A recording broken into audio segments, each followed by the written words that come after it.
It's easy to think the world's next great tech companies will come from Silicon Valley, New York, or Toronto. But innovators from around the world beg to differ, and I'm out to discover who they are and where they're from.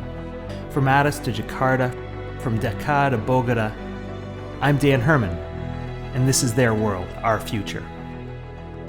Thailand is one of the world's great development stories. 2 decades ago, over half the population was living in poverty, while today it's under 10%. But unfortunately, this progress doesn't tend to get a lot of press, and most of us continue to think of Thailand, let's be honest, for its beaches, Buddhas, great food, not so much its modern cities, and as it happens, great tech talent. One of the country's most impressive tech leaders is Kanpassorn Suriyasangpetch, founder of OOCA, a telemedicine startup focused on mental health. And don't just take it from me, the BBC called her one of the world's 100 most inspiring and influential women. And from our conversation about her path to building OOCA in Bangkok, it's pretty easy to see why. Hey, Kanpassorn, welcome to the show. Thanks for making time to speak with us. How are you? I'm good. I'm great. How are you? Very good, thank you. So Kanpassorn, you're the founder and CEO of a digital health company called OOCA, headquartered in Bangkok, Thailand. Tell us about the company and tell us about what it does. So OOCA is a health tech company focusing on mental health. So right now we offer telemedicine solution focus on psychiatry and psychology. We have the highest number of psychiatrists and psychologists in Thailand and probably in Southeast Asia. We have more than hundreds of them working with us on our platform. We help those that needed help to anonymously connect with our providers online through our application. So it's OOCA, ooca.co, and they can just use us and book through credit cards. And we also offer a solution with our corporate clients, B2B clients, and we have more than 80,000 users registered on our platform. We are taking care of employees of more than 60,000 of them in total. And we also launched a separate social impact project called Wall Sharing. So Wall Sharing is a project collaborated with the government, with Ministry of Health, Department of Mental Health, to offer free counseling service for university students. So this is an ongoing project with more than 4 or 5 public universities in Thailand joining this campaign. Yeah. Very cool. So, but you're a dentist by trade. How did a dentist, I believe in your past, you were working as a dentist for the Royal Thai military. How did you become a startup CEO? It was very intentional. So my background was my whole family are either dentists or doctors. And so I came from that kind of background where you're supposed to be medically trained, to be accepted. So I kind of joined the ride. And after I graduated, so in Thailand, if you graduated from a public school, you have to dedicate some of your years to help back to your country. So for a dentist, you have to do that for 3 years. You have to work in you have to work in the public sector for at least 3 years. I chose to spend my years in a Royal Fort Hospital. So I was working there for 2 years, and then I was noticing some issues with people having access to healthcare, especially with those that has mental health issue like myself. I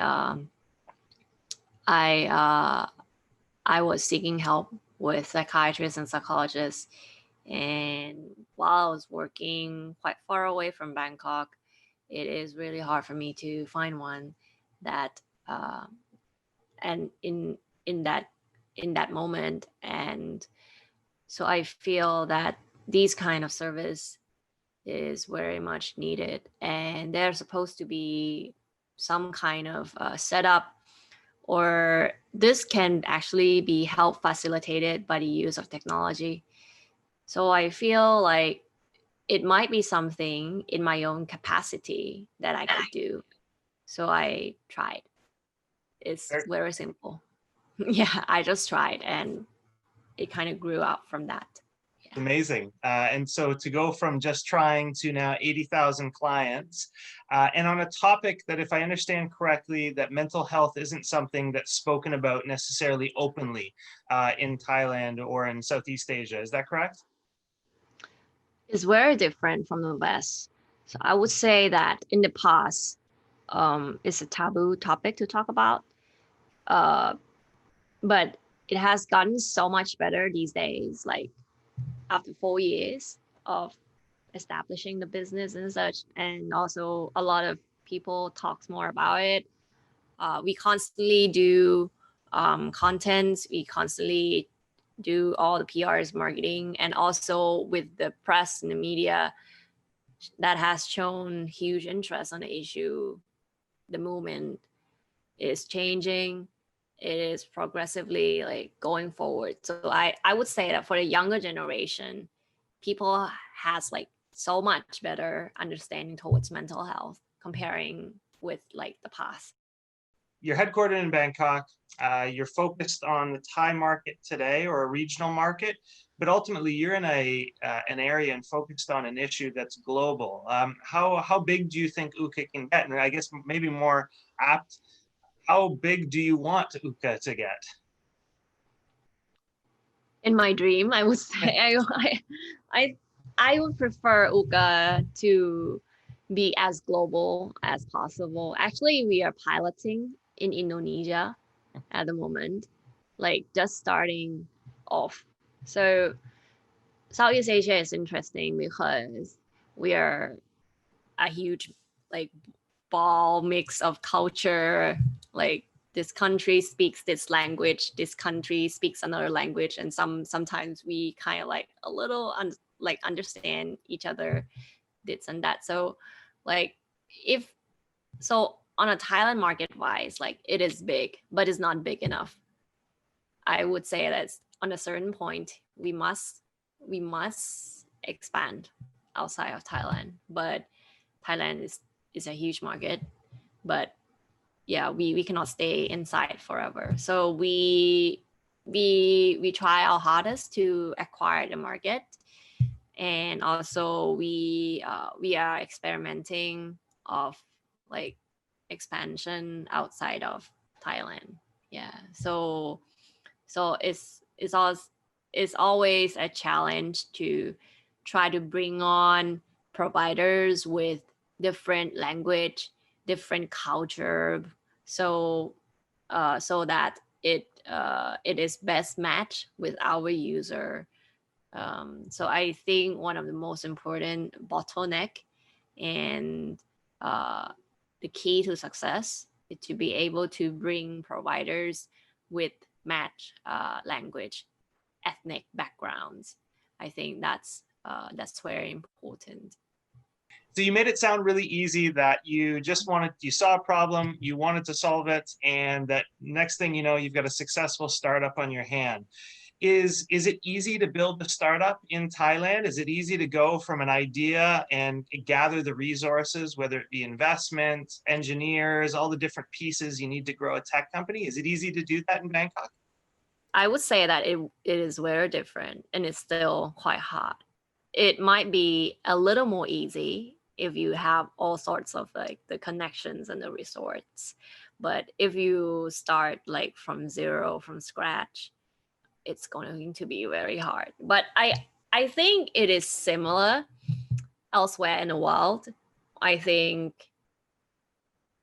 at some degree, connection helps, resources help, good family helps, and it might be more intense around here. So I would say that not everyone can just go out and run a startup. You need a lot of support behind your back. You need a good family behind your back. It's not like a typical family where we like you have to take care of your parents. You have to you have you have to try to make the most money out of like something, and you have to try to help them. Someone does not have that luxury to fail. I think that's really important. Not everyone can have that risk to fail. When you think about billion-person markets or huge problems that are looking for solutions, mental health has to qualify as one of the biggest. The World Health Organization estimates that upwards of 1 billion people worldwide suffer from some form of a mental health issue. But as Kanpassorn noted in this interview, in much of the world there's still a cultural gap in how openly we talk about mental health and what resources are available to address it. And while there are local aspects that need to be tailored to every geography where this is a problem, the ability to scale a platform like OOCA regionally or even globally is totally within reach for Kanpassorn. And it's another great example of how a place we previously pigeonholed as developing or poor is now actually helping set the standard in how we solve a massive societal challenge. Hey, thanks again for listening. Check out the other episodes, and I'll see you soon for another episode of Their World, Our Future.